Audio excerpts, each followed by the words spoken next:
La fibrillation auriculaire, c'est le trouble du rythme le plus fréquent au monde. Donc, dans la fibrillation auriculaire, les oreillettes se contractent de façon désordonnée et très rapide. Les oreillettes, c'est les cavités supérieures du cœur. Chez certains patients, ça peut donner des douleurs thoraciques, de la difficulté à respirer, des palpitations, et on a d'autres patients chez qui ça donne absolument aucun symptôme.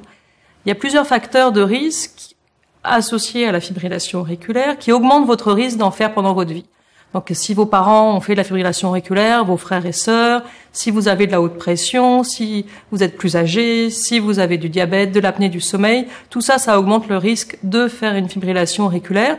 Mais on a aussi des patients qui ont absolument aucun risque ou aucune fibrillation auriculaire dans la famille qui vont faire cette maladie.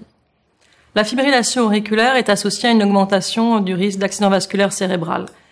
Donc la fibrillation auriculaire, c'est une contraction qui est complètement désorganisée des cavités supérieures du cœur et le flux sanguin se fait moins bien. Il y a une stagnation du sang qui peut faire des caillots et ces caillots-là peuvent se déplacer malheureusement n'importe où dans le corps et se déplacer dans le cerveau. C'est l'accident vasculaire cérébral.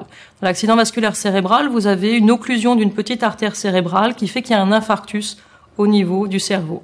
Donc, l'accident vasculaire cérébral, c'est quoi? Ça peut donner un trouble de l'élocution, c'est-à-dire que vous n'arrivez pas à parler ou vous utilisez le mauvais mot, ou ça peut donner un trouble moteur, vous n'arrivez pas à bouger votre jambe, vous n'arrivez pas à bouger votre bras.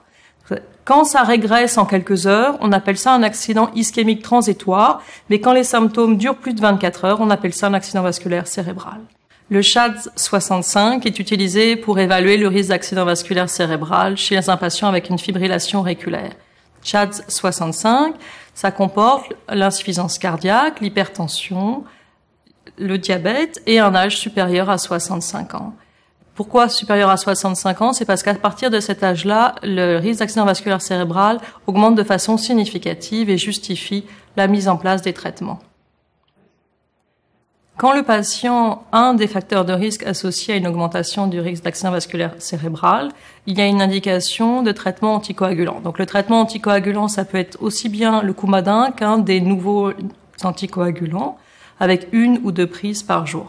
Il est essentiel pour le patient de prendre les médicaments tels qu'ils sont prescrits. C'est-à-dire que si le médicament doit être pris 2 fois par jour, il faut le prendre 2 fois par jour et pas seulement 1 fois par jour pour diminuer le risque d'accident vasculaire cérébral. Si le patient oublie une de ces prises, il faut qu'il contacte son pharmacien ou son médecin pour décider des modifications à apporter à son traitement.